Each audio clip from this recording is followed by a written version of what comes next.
Hi guys, welcome back to another video. आज की video में मैं आपको ऐसे 4 इजी स्टेप्स बताने वाला हूँ जिससे आप अपने फेस के फैट को बहुत इजीली रिड्यूस कर सकते हो। और भाई अगर रिड्यूस ना होना तो मेरा कमेंट बॉक्स ओपन है, आके कभी भी कमेंट कर देना, मैं तुम्हें रिप्लाई दूंगा भाई। और ऐसा मेरे को पता है होगा ही नहीं कि तुम्हारा फेस का फैट रिड्यूस ना हो उन 4 स्टेप से। ठीक है, देखो, अगर तुम्हें हॉट दिखना है या इस जनरेशन में तुम्हें अगर सोशल मीडिया में आगे निकलना है या तुम्हें पैसे कमाने हैं या तुम्हें फेम चाहिए, तो उसके लिए तुम्हारा जो फेस का फैट है वो ऑब्वियसली कम होना चाहिए, जिस वजह से तुम्हारा जो फेस है वो ज़्यादा अच्छा दिखेगा और तुम्हारी जॉ लाइन वगैरह, तुम्हारी चिक बोन वगैरह, तुम्हारी नोज अच्छे से डिफाइंड दिखेगी, जिस वजह से तुम्हारे लिए लोग अट्रैक्ट होंगे, मिलेगा, ज़्यादा अटेंशन मिलेगी। और अटेंशन ही हमारा एंड गोल है, क्योंकि अटेंशन मिलने के बाद ही सारी चीज़ें आगे बढ़ती हैं। ठीक है, एंड गोल तो नहीं है बट फ़ायदा तो बहुत होता है। तो भाई ये जो 4 स्टेप्स मैं आगे अपनी वीडियो में बताने वाला हूँ, इनको हर कोई फॉलो कर सकता है। ऐसा कोई भी नहीं है कि सिर्फ लड़का कर सकता है, लड़की, हर कोई फॉलो कर सकता है। और ये 4 स्टेप्स बहुत ईजी होने वाले हैं। So starting with the very first point which is you have to stay lean. अब तुम्हें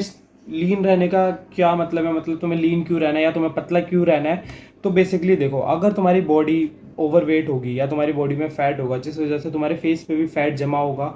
कुछ कुछ लोग होते हैं जिनके फेस पे फैट नहीं जमा होता, हाथ पे, पेट पे, हर जगह हो जाता है। जो सबकी बॉडी अलग होती है तो हम ऐसे हर किसी को लेके नहीं चल सकते। बट मेजोरिटी में क्या होता है ना कि लोगों के फेस पे भी फैट जमा हो जाता है, क्योंकि वो ओवरवेट होते हैं और उनकी बॉडी में बहुत ज़्यादा फैट होता है। तो सबसे बेसिक प्रिंसिपल ये है कि तुम्हारा अपना फेस का जो फैट है वो लूज करना पड़ेगा। वो कैसे? तुम्हें पतला रहना पड़ेगा, और पतला रहने के लिए तुम्हें थोड़ा कम खाना पड़ेगा। और जब तुम कम खाओगे उसकी वजह से क्या होगा, जो भी तुम्हारा फैट है वो सारा का सारा तुम्हारी बॉडी यूज़ करेगी, क्योंकि तुम कम खा रहे हो तो उस बॉडी को भूख लगती है। और जब भूख लगती है और जब उसे तुम खाना नहीं दोगे तो वो जो भी तुम्हारा स्टोर्ड फैट है उसे यूज़ करेगी एज अ फूड और एज अ एनर्जी। ठीक है, तो इस वजह से तुम्हारा जो भी फैट होगा वो थोड़ी धीरे धीरे करके लूज होने लगेगा, और जिस वजह से फिर तुम्हारे जो फेशियल स्ट्रक्चर है वो थोड़े से ज़्यादा डिफाइंड होने लगेंगे। ठीक है, इसी के ऊपर सेकंड पॉइंट हमारे डिपेंड है, वो ये है कि you have to do workout. तुम्हें वर्कआउट करना पड़ेगा। वर्कआउट से क्या होता है, देखो, वर्कआउट से तुम्हारी कैलोरीज बहुत जल्दी बर्न होती है। और वर्कआउट करने से ना मतलब ओवरऑल तुम्हारी डेवलपमेंट होती है पूरी बॉडी की। तो फेस की भी मेरे को ऐसा लगता है होती ही है, इतनी ज़्यादा नहीं होती बट होती है। तो जब तुम्हारी कैलोरीज जल्दी बर्न होगी तो तुम्हारा जो पहला स्टेप था कि तुम्हें पतला रहना है वो थोड़ा ईजी हो जाएगा, क्योंकि जब तुम कैलोरी डेफिशिएट में खाओगे। अब देखो, तुम्हें एक छोटा सा कॉन्सेप्ट समझाता हूँ, कैलोरी डेफिशिएट होता क्या है। देखो, एक होती है मेंटेनेंस कैलोरी, एक होती है कैलोरी डेफिशिएट। मेंटेनेंस कैलोरी वो होती है जो तुम्हें दिन भर में खानी है, जिससे तुम्हारी बॉडी चल पाए नॉर्मल काम वाम करने के लिए। ठीक है, जब तुम्हें अपनी मेंटेनेंस कैलोरी पता लग जाएगी, अब तुम वो कैसे पता करोगे? गूगल पे जाके लिखना है या यूट्यूब पे लिखना, यूट्यूब पे जाके लिखना how to find your maintenance calorie. ठीक है, इजीली 2-3 स्टेप में इजीली कोई भी बता देगा। शॉर्ट देख लेना है, वीडियो देख लेना छोटी सी। जब तुम्हें अपनी मेंटेनेंस कैलोरी पता चल जाएगी तो तुम्हें कैलोरी डेफिशिएट में खाना पड़ेगा। कैलोरी डेफिशिएट क्या होता है? तुम्हें अपनी मेंटेनेंस कैलोरी से 100 या 200 कैलोरीज कम करनी है पर मंथ। ठीक है, पर मंथ भी मतलब ज़्यादा मत करना, 100 या 50 ही करना। मैं तो कह रहा हूँ इससे ज़्यादा मत करना अभी, क्योंकि धीरे धीरे धीरे करके वेट लूज़ करोगे तभी अच्छे से होगा। अगर एकदम कर दोगे तो बहुत ज़्यादा प्रॉब्लम्स आ सकती है फ्यूचर में। तो जैसा बोल रहा हूँ वैसे ही करना। तो तुम्हें कैलोरी डेफिशिएट में जब तुम खाने लगोगे तो एक तो तुम कैलोरीज कम ले रहे हो, ऊपर से जब तुम वर्कआउट कर रहे हो तो तुम्हारी जल्दी कैलोरीज बर्न हो रही है, तो तुम्हारा जितना भी फैट होगा वो जल्दी से जल्दी यूज़ होगा एज अ फूड तुम्हारे पेट के अंदर, जैसे कि मैंने फर्स्ट पॉइंट पे बताया था।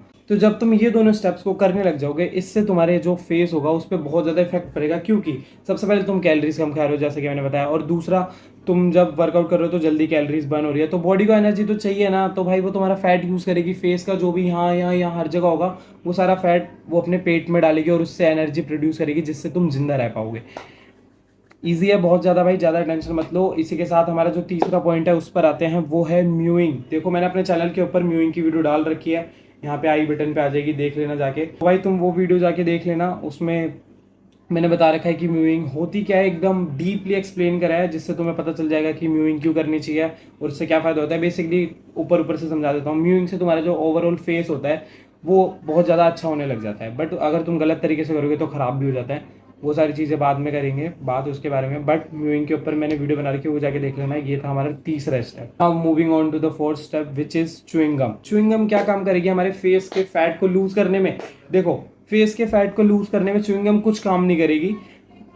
तुम्हें जो फेस का जो फैट है वो लूज करने के लिए जो मैंने शुरू के 2 पॉइंट बताए थे वही काफ़ी थे, बट तीसरा जो म्यूइंग बताया उससे तुम्हारा चेहरा और डिफाइंड होगा। फोर्थ भी तुम्हारे जो भी फीचर्स हैं उन्हें और ज़्यादा डिफाइंड करने के लिए है। ठीक है, अब जब तुम च्युइंगम खाते फिर उसके बाद जो तुम्हारी यहाँ पे जो मसल होती है ना, एक इसका नाम मेरे को याद नहीं आ रहा, शायद बक्सीनेटर मसल होती है, या मैं गलत बोल रहा हूँ तो भाई उसके लिए सॉरी, मैं अभी थोड़ा सा कंफ्यूज हूँ तो मेरे को नाम नहीं याद आ रहा। तो यहाँ पे जो मसल होती है ना, एक जिससे ये चीज़ थोड़ी सी बाहर को आने लग जाती है, जिस वजह से तुम्हारी जो थोड़ी सी वाइड लगती है। जितनी ज़्यादा तुम्हारी जो बाहर को रहेगी उतना ज़्यादा भाई तुम थोड़े अच्छे दिखोगे, एस्थेटिक दिखोगे और सुंदर दिखोगे। तो इस वजह से भाई च्युइंगम खाओ, जिससे तुम्हारी भाई ये जो मसल होती है ये थोड़ी सी ज़्यादा बड़ी हो और तुम अच्छे दिखोगे भाई बेसिकली। तो च्युइंगम खाना स्टार्ट कर दो। बाकी च्युइंगम के ऊपर भी मैं एक सेपरेट वीडियो लेकर आऊँगा फ्यूचर में, ठीक है। तो बाकी यही 4 पॉइंट्स थे शुरू से, एक बार तुम्हें बता देता हूँ। सबसे पहले तुम्हें पतला रहना है, जिस वजह से मतलब पतला होना है अगर तुम मोटे हो तो, ठीक है। और अगर तुम ये वीडियो देख रहे हो तो बेसिकली तुम मोटे ही होगे। 50% ऑडियंस शायद मोटी ना हो, बट एज्यूम करके चल रहे हैं, तो तुम्हें पतला होना है, ठीक है। मजाक नहीं उड़ा रहा तुम्हारा, अगर तुम मोटे हो तो भाई अपने ऊपर काम करोगे, पतले हो जाओगे, ठीक है। तो सबसे पहले तुम्हें पतला होना है। पतला कैसे होगे? वर्कआउट करके, जो कि तुम्हारा प्रोसेस ईजी कर देगा और फास्ट कर देगा।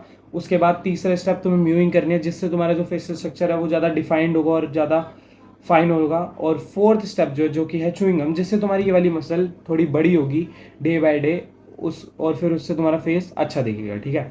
तो ये 4 स्टेप थे आज की वीडियो में। अगर आपको वीडियो अच्छी लगी हो तो वीडियो को लाइक कर देना, दोस्तों में शेयर कर दो जिसको भी अच्छा फेस चाहिए या जॉ लाइन चाहिए। तो भाई मिलते एक और ऐसी बढ़िया सी वीडियो में, तब तक के लिए बाय बाय। और हाँ, अगर किसी को भी एस्थेटिक बॉडी बनानी है, उसके क्या प्रिंसिपल्स होते हैं, क्या उसके मेन पॉइंट्स होते हैं जिस वजह से भाई वो एस्थेटिक बॉडी कहलाती है, और क्या क्या सीक्रेट टिप्स होती हैं, वो सारी चीज़ें अगर आप लोगों को जाननी है तो इस चैनल को कर लो सब्सक्राइब, क्योंकि नेक्स्ट वीडियो शायद उसी के ऊपर हो सकती है।